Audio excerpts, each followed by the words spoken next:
韩国特别节目《偶像会》昨天2/5播出春节特辑 ，TWICE 台湾成员周子瑜再度出战团体射箭赛，她穿着中世纪战袍，放箭正中红心，被封为最美神射手。还有女团 GIDLE 的台湾成员叶舒华参加韵律体操项目，首次出击就赢得铜牌，同样成为会亮点。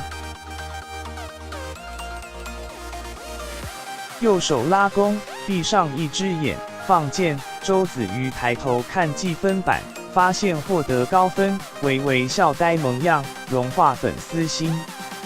节目《偶像会》5日晚间播出春节特辑，周子瑜出战团体射箭赛，穿着一身红，加上披肩，连拿3箭9分，1箭10分。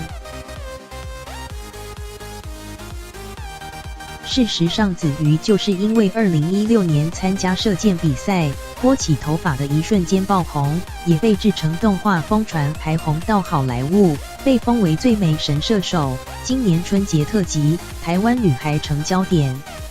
穿着黑色舞衣，衬托白皙肌肤，新人女团 GIDLE 的台湾成员叶舒华参加韵律体操，挑战球操项目，柔软度让评审大为赞赏。身为最晚加入练习的选手，零失误的演出，获得满堂彩，更拿下12.7的高分，首次出击就抱走铜牌。2个台湾女偶像在会上成为亮点，也让粉丝相当骄傲。